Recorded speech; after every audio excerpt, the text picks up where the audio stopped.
Hello everybody, welcome back to Cinema Savvy. It is myself George bringing a brand new review, and today I'm going to be doing a spoiler review on the first season of Your Friendly Neighbourhood Spider-Man, a series which is now fully streaming here on Disney Plus in the UK. It's a series that's just had its 10th episode, it's been renewed for a second and a third season, and I'm going to be giving some of my spoiler-free thoughts on this. I've just binged all 10 episodes today, I kid you not. Great episode lengths. I'll talk more about the structure and some of those individual episodes, moments, characters and so on. I'm just going to kickstart this. It's a spoiler discussion. If you want to avoid spoilers, if you've not seen the show, if you're curious about the show, you don't want stuff ruined, this probably isn't the best of videos. It's a really unique Spider-Man story, something that feels so different to everything that's ever come before it in terms of animation, in terms of MCU, obviously not films, but just the Spider-Man entity. It's not telling the same story that we know and love, whilst also revisiting some of those more known moments. So this is my polite warning that if you haven't seen it, if you really don't want it to be ruined, don't watch past this point. But if you have seen it and you want to let me know your thoughts, your predictions, what you enjoyed, what you're looking forward to, then do get involved, comment them. I'll reply to those as well. There's a lot of stuff happening on the channel. There's been a lot of Marvel stuff recently. We did Captain America last week. We've got a spoiler-free and a spoiler discussion. Obviously, I'm doing this video solo today. I know a few friends have seen it. Now I've seen the show, I can finally start listening to their thoughts as well. So it's a really exciting one. I'm excited to know what other people think of this, so please do get involved. If you're new to the channel, if you're curious what we do, what else we're working on, you can get our links to our social media accounts. That's Facebook, Twitter, Instagram, Letterboxd and Blue Sky. All of those are in our link tree, and there's a link in the description below. But yeah, let's talk some Spider-Man, because we haven't really spoke about Spider-Man on the channel much since No Way Home came out, I think in 2021, so quite a while ago now. And obviously we know Spider-Man 4, Tom Holland's Spider-Man 4 is entering filming production later this year. We know that obviously he's probably going to be part of Doomsday, Secret Wars, etc. And it's a character that has had this animated show in production in the background for multiple years, to the point that when this series was first announced, and this is kind of what I thought leading into it, it was originally going to be an origin of sorts of the Peter Parker within the MCU, which is kind of exciting to an extent. When it was announced, it was an interesting idea, but I was personally never wowed, and I didn't care for that announcement because I loved his introduction in Civil War. I didn't need the other origin story. As much as I'm really looking forward to him in the MCU, I didn't feel like it was necessary that we needed a show for it.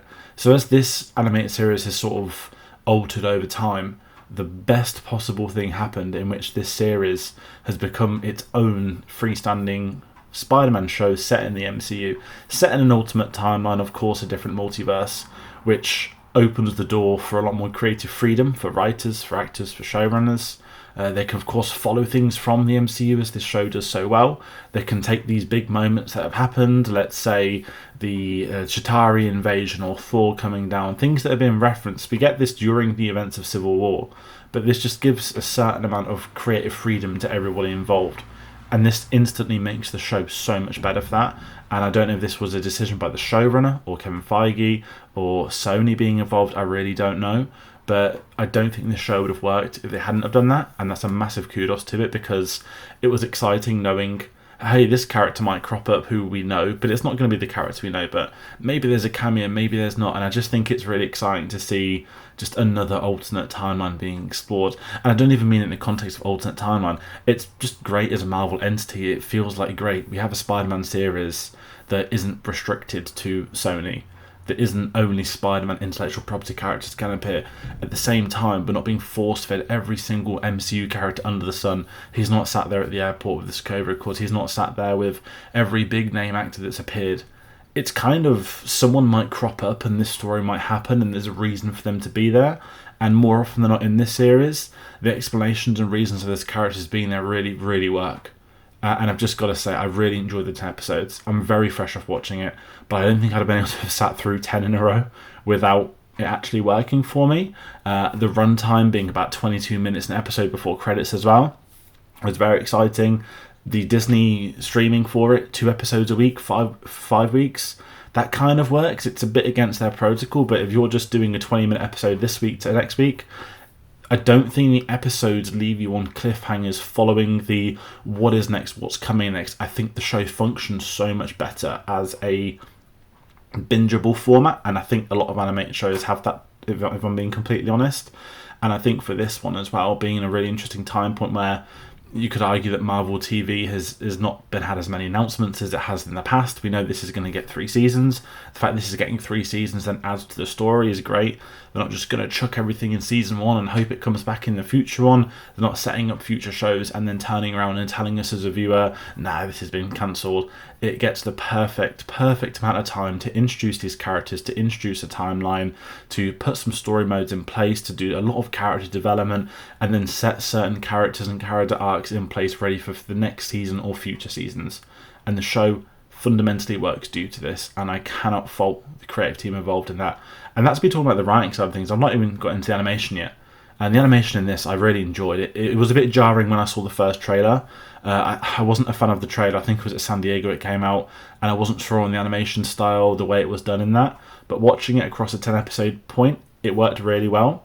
It's not just comic book panels being animated, and it looked like that in that original trailer, but in this it's a really unique way that we have a strong 2D animation style that looks somewhat 3D, and at times they might bring in certain panels for dramatic effect or for the right moment, and the show really benefited from that. So even the structuring of making this as almost comic book panels worked. Of course, they're going for the original 60s sort of Steve Ditko cartoon. I don't want to call it a cartoon, but that very much creative licenses. We're going to the roots of 60s Spider-Man. The theme tune, a remix of the original Spider-Man theme. It's very aware of Spider-Man's history, but it's using that history to then pinpoint it and move forward. It isn't a rehash of 90s Spider-Man. It isn't a rehash of 60s Spider-Man. It's not Tom Holland's Spider-Man ported over into animated form. This show stands alone, and it functions so well because it's doing its own thing. And at the same time, you can't really have a Spider-Man show without iconography. Of course we're going to get the classic costume at some point. I mean, if you're an animator, you're a showrunner, you're a writer, if you're getting to do your own Spider-Man animated series, it's going to be set in the MCU, in a multiverse, which basically gives you infinite amounts of possibility within certain timelines. Obviously, like, this is clearly pre-Avengers, the blip. God knows if that would ever appear in a future season, maybe, but it was just so exciting and fresh to watch. And I'll be honest, I've not felt like that with Marvel for a while. I did like the new Captain America film.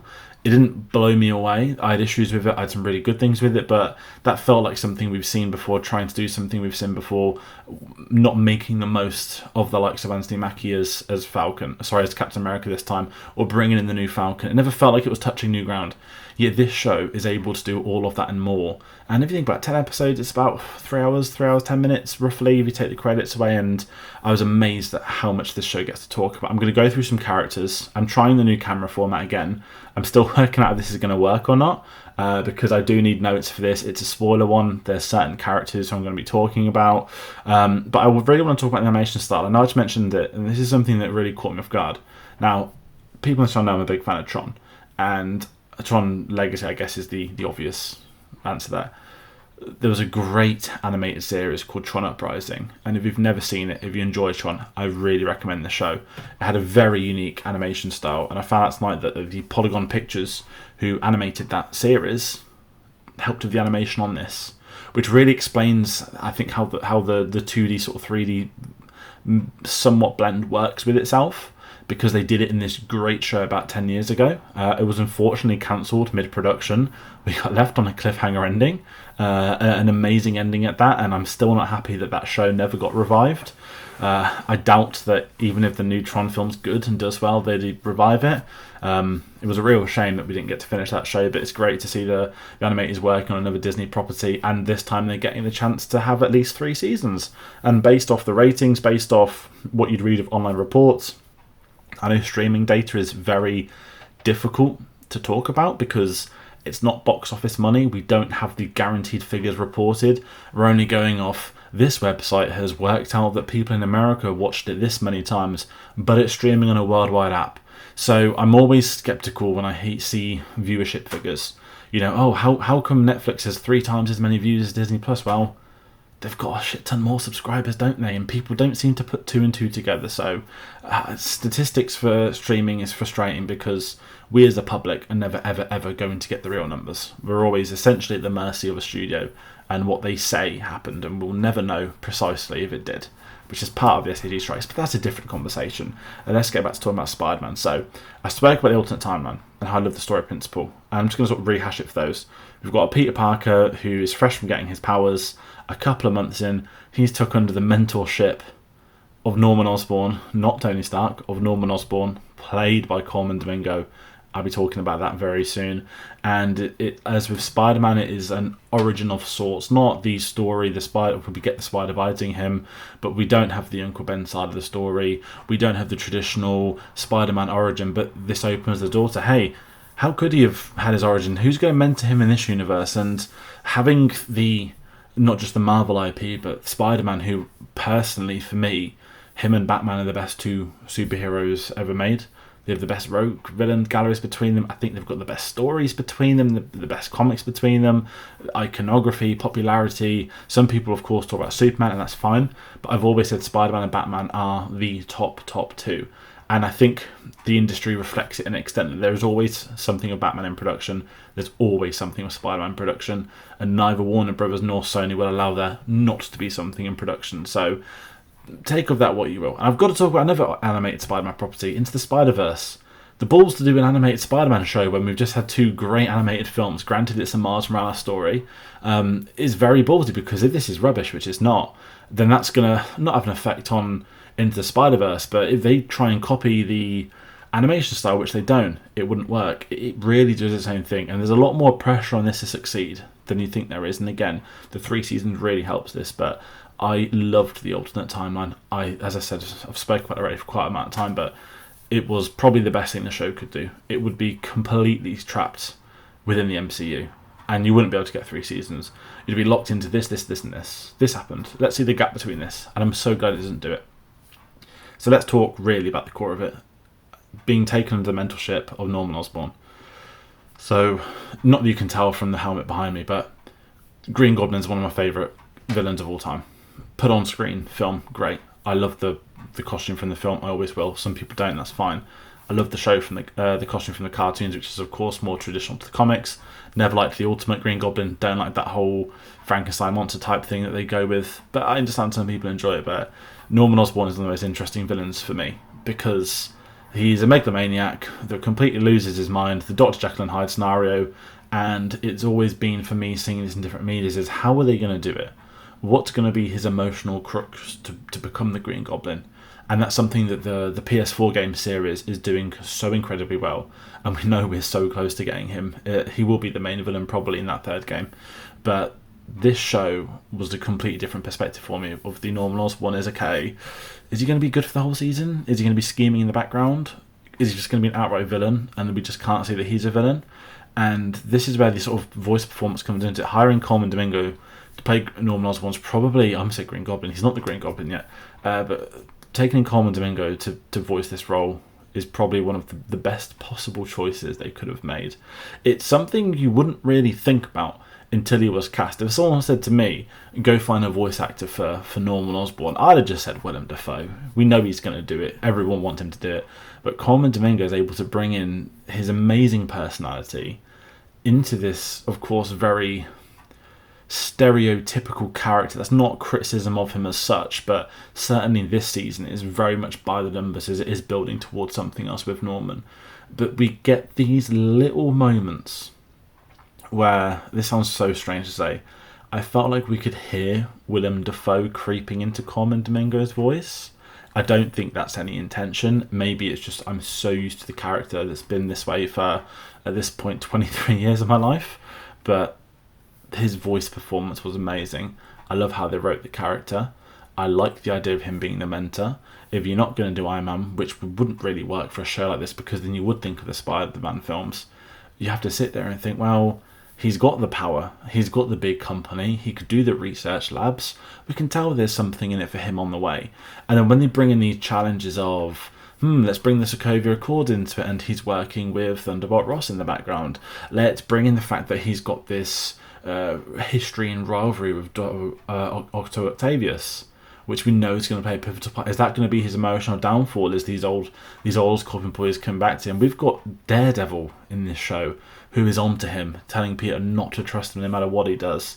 And of course, when we get to the great finale, we see his ultimate plan for this series was essentially to explore the cosmos and bring all these people together. And I thought it was a great way that they weren't going for the, hey, in the first season you've got to save New York, the first season you're going to save the world, the first season the villain's going to open all the multiverses and bring in all the villains. It was so low-key as a story that, yeah, he opened the portal, the symbiote came in, and through some great piece of writing which really did go the distance with the watching it all in one sitting for me, getting the fact that Doctor Strange is part of this Spider-Man's origin story, that the spiders that Norman Osborn was developing, one of them, which actually does have the power to turn into Spider-Man, is, I know it's that whole void thing with time travel, but the fact that it comes around full circle like poetry from the very beginning of the opening scene in the first episode. And I really like that. That might not work for everybody, and I did wonder, time travel is a tricky thing to do. I forgot what they call it, the paradox effect or something like that, but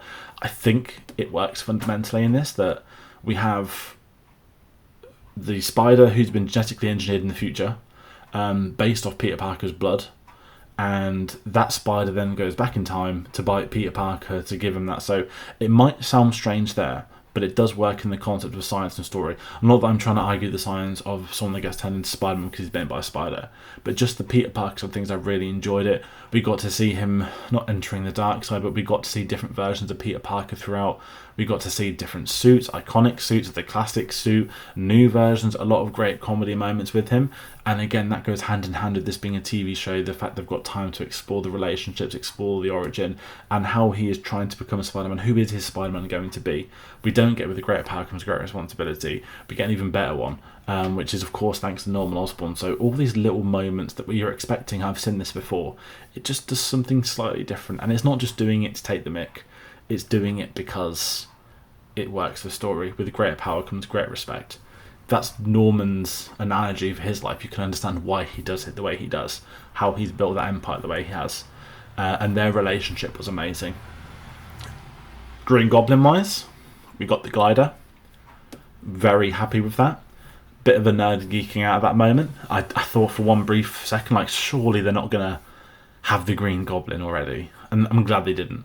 Whether that's something they're going to do in Season 2, whether that's something they're going to use Season 2 to develop to push it into Season 3, I do not know.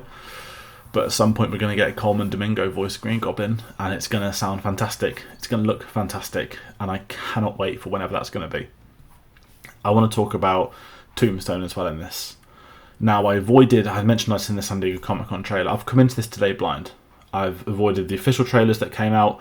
I've avoided discussions, reviews, everything. So very much the cast of characters was the case. Who's going to pop up? We're going to get Mary Jane. We're going to get Gwen Stacy. All these sorts of things. Because the post was doing the classic 60s faces on the front cover.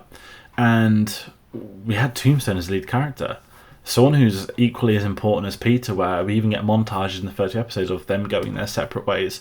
One of them going to gain himself as an individual, to become better, taken under the wing of Norman Osborn, and the other one's having to essentially sacrifice his life to go into gangs to protect his younger brother.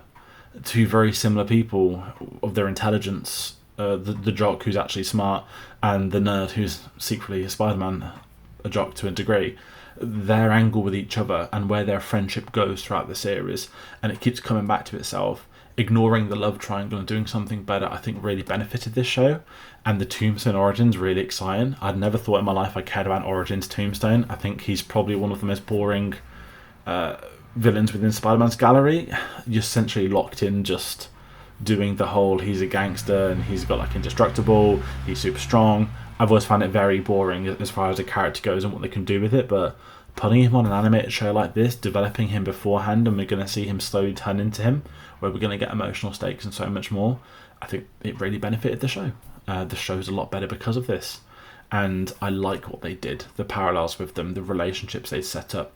And this is what this show does so well. And it's so unfair when you look at modern TV.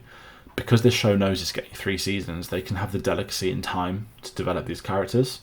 Some shows don't. They get told you've got a season, if it works you get a second season. And that's not really how TV needs to be. If it's a budget thing, then do a smaller budget and lock them in for 2 seasons. Game of Thrones didn't start on a giant budget, it earned it.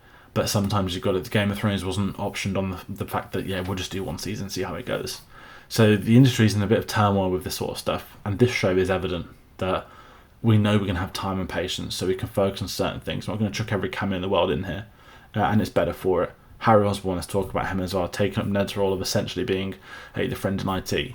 The balls on this show to have Harry, to have Norman, and to have Nico find out Spider-Man's identity in the first season, almost back to back to back in a way, episodes.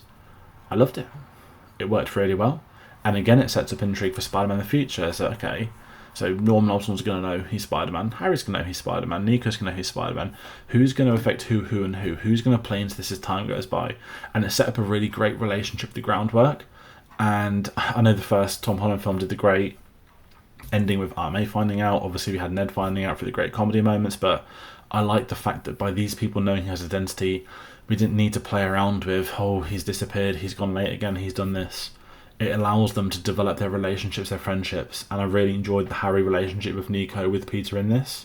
It's interesting to see a different Harry Osborn, a celebrity as such, in this very much the influencer type world thing. He's this rich kid, but he's also struggling because he doesn't have real friends, he's looking for legitimate friends, and he finds out within Peter, and his story arc for this series ends with him stepping aside from his dad's company to an extent, setting up his own, to look at progressing these people through more and more. And I really liked that with him. And again, with Harry, it's such a conflicted character because at some point, again, the Green Goblin hangs over them like a shadow.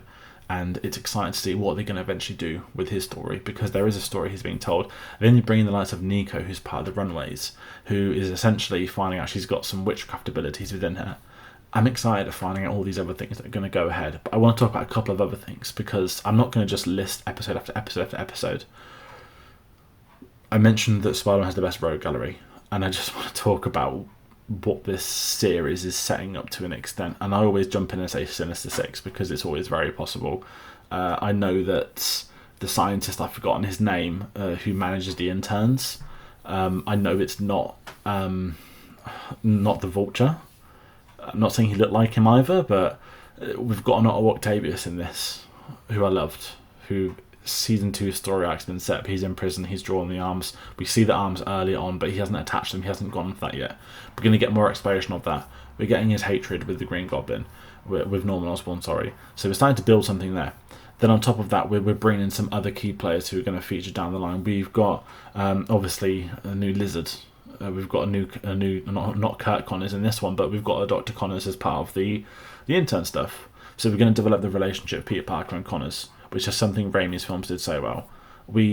I know the Wakandan characters doesn't mean much, but even having a Wakandan character in a Spider-Man animated show is very cool, because it's just not something you'd have ever thought about 10 years ago, especially with all the stuff 10 years ago. You still had the Amazing Spider-Man that just finished. So there's a lot of really interesting setup, and I guess a key one of this is going to be the symbiote. That's with Norman Osborn. Is he going to try and experiment on it? Is that going to be part of what turns him into Green Goblin? Is he going to keep it? Is it going to come into play in later seasons for a black suit Spider-Man? Who knows? But the fact they're bringing this in a season 1, very much as a tease, leaves me intrigued for the future. The fact that we're getting Richard Parker alive and kicking, in prison. What's he in prison for? What's he done wrong? Is he innocent? Is he guilty? We don't know what's going on there. And that sets up an interesting story, because Aunt May didn't have a lot to do in this series, and I don't mind that.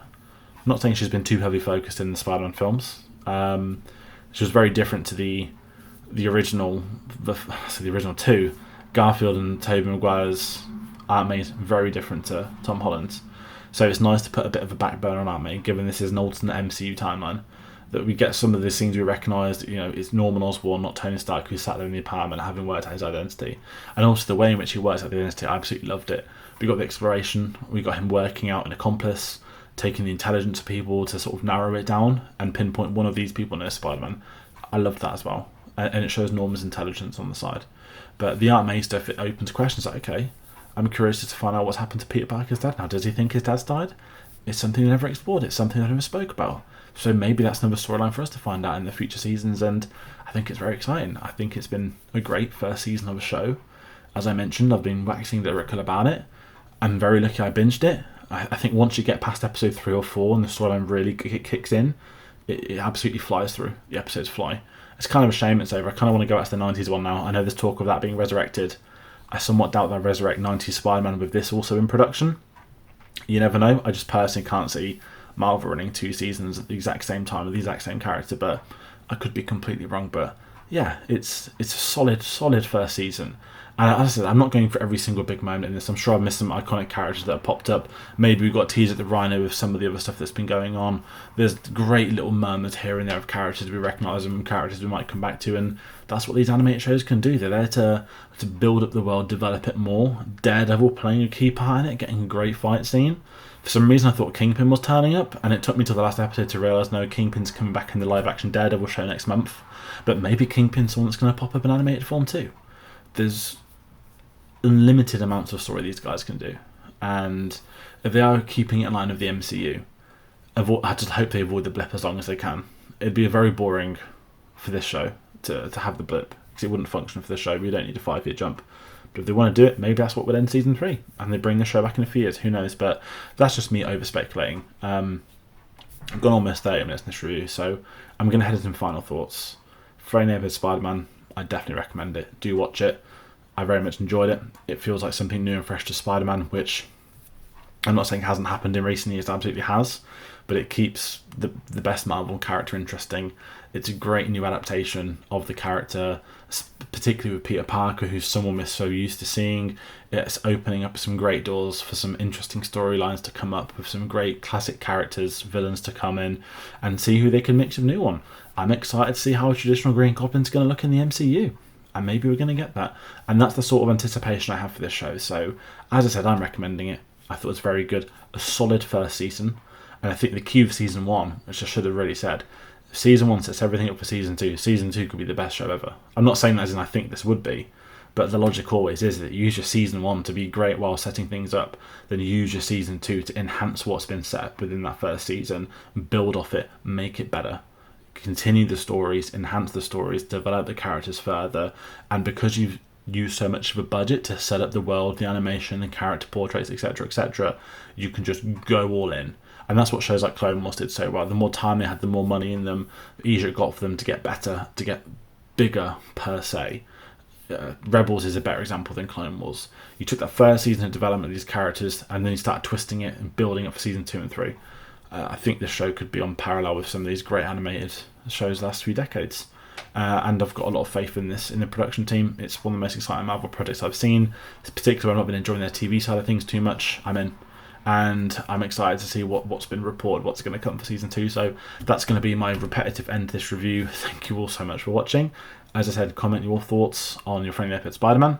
If you enjoyed it, if you didn't enjoy it, I actually want to hear that too. I'm fine with that. It might not work for everybody. Some people might want it more traditional MCU, they might want it more traditional comic book, but I think the story is a great way of being in that middle ground. But if it's not for you, please do comment, let me know. I reply to any comments. What else is coming up on the channel? It's the Oscars in the next few weeks. I've got to do for Ramita Perez, unfortunately. I've got to do a review for I'm Still Here if it ever gets released here.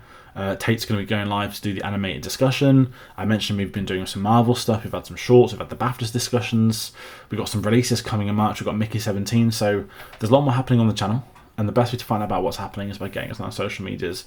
Facebook, Twitter, Instagram, Letterboxd, Blue Sky, all under linktree.com/cinemasavvy. But that's going to do it for me. Thank you all so much for watching. And I'll see you on the next one.